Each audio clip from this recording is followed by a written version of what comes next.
Purim, Chag Sameach Purim from Eli, and I'm Tracy Zimmerman, and we came here tonight to our kitchen to teach a little bit of Hamantashen baking. So we're gonna get started. Everything that I've done is pre-measured, and it's on a recipe card that should be in your Purim box, and if not, it's on kosherinthekitchen.com, and it's their easy, no-fuss Hamantashen recipe. So here we go. The first thing that we're going to add into our bowl are 2 eggs. It's a little something, it's just on the egg, but that's okay. Then we're going to add a 1/2 cup of oil. Next is going to be 2/3 of a cup of sugar.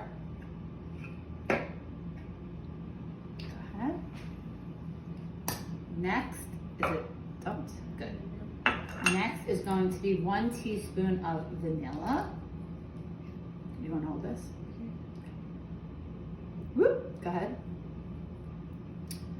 Followed by creaming these. So Eli, you're going to start.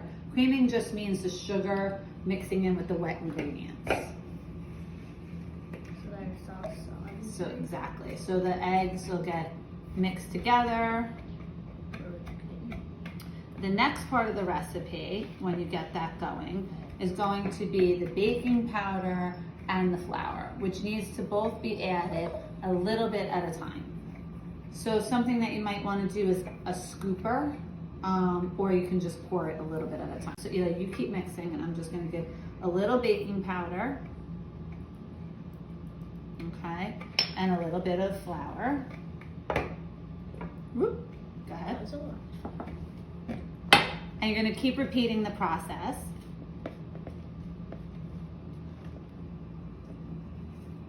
until it starts to make a dough.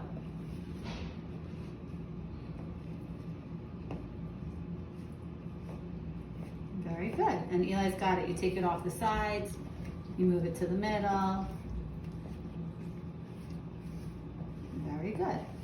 And as it starts to come together and you see that you're all put together, the next thing is to add a little bit more. So you keep being my mixer.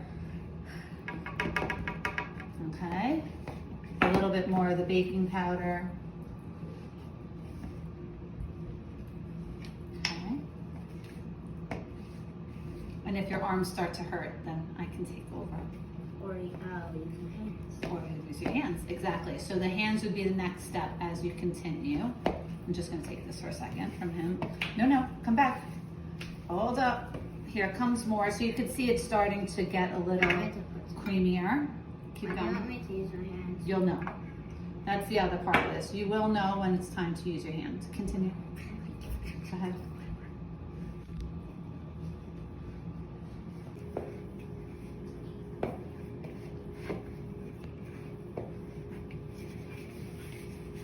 If at any point you still have more dough, more flour in your bowl, you might decide that you need to add it, you might not. It shouldn't be crumbly, it should all start to come together.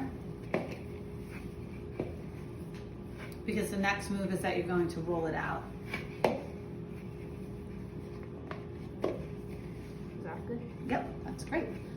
So I'm looking at the dough that Eli has, and I'm just going to add just a little bit more of the flour, but still there's more left. So, and with baking, you need to be pretty precise. You don't want it to be too loose, but you also don't want it to be too dry, because then it's not easy to work with. So at this point, it's coming together very nicely. And I'm going to take it out of the bowl. And I'm just gonna add a little bit more flour. Eli loves to play with flour.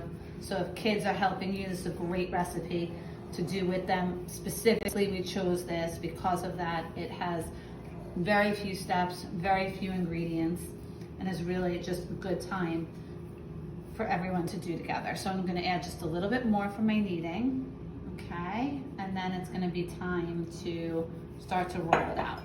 So this is the last roll. Yeah, This is the last of the, I do the rolling pin. yes, you're gonna help me with the rolling pin. Now, some people like their Hamantashen crunchy, so if you like it crunchy, you bake it longer.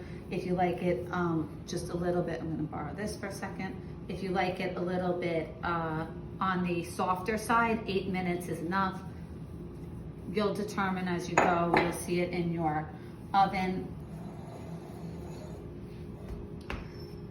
So I'm just gonna get the flour incorporated, and then we are going to move on to the rolling, okay? And you're gonna roll it out to about less than 1/4 inch thick.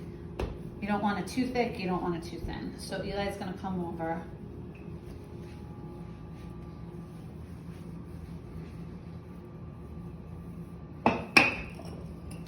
Okay, and if you look, can you get close up, cameraman? It should be nice and together. It should feel warm in your hands. It should be nice and no crumbles. Okay, now Eli's gonna start to roll out.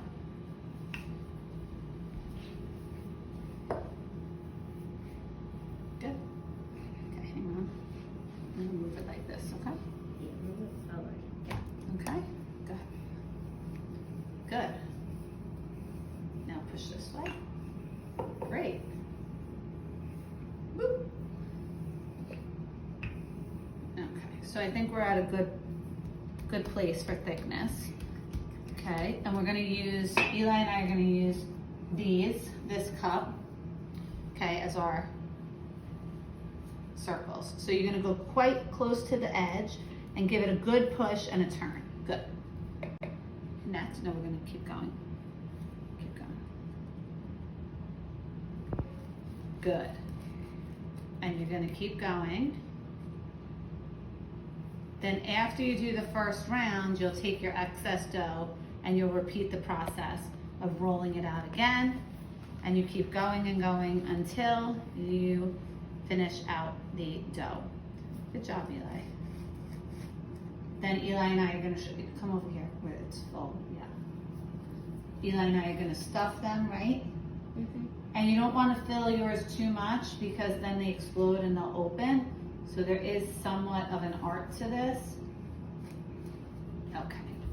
Do you want to be apricot or do you want to be strawberry? Strawberry. Okay.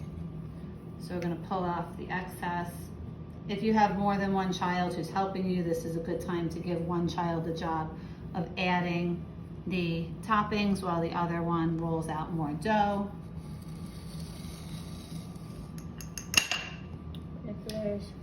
I use a demi spoon, just a little bit with my finger.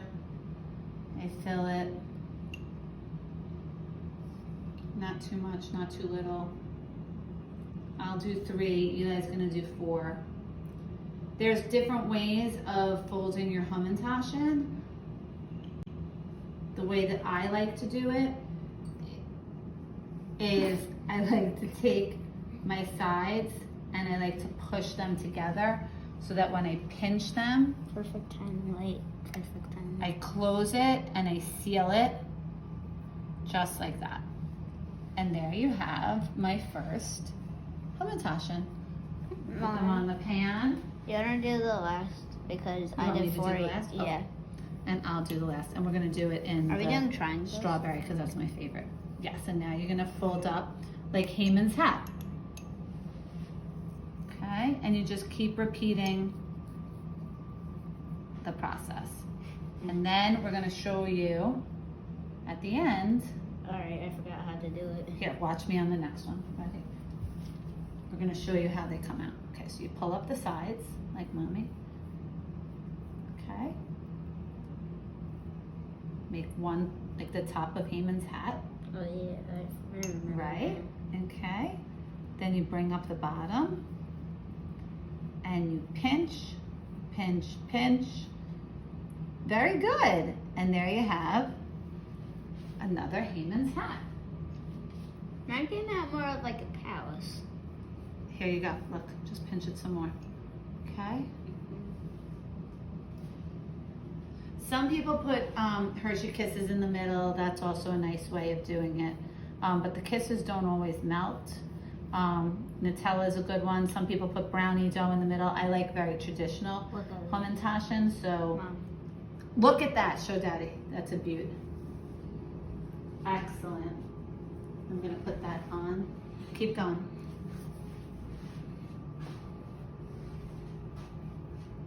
Yeah, for sure.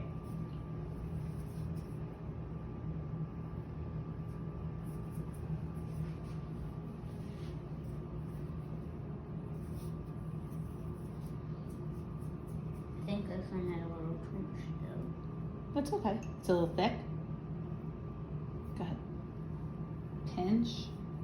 Good.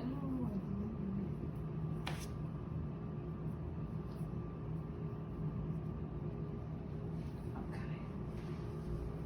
And then we're gonna put them in the oven. And while our first sheet is in the oven, Eli, we're gonna roll those out. Okay? Eli's gonna roll this into a ball, roll it out, repeat the process. I hope everybody enjoyed making Hamantashen with us. Join us in 8 minutes when they come out of the oven so I can show you in just a second.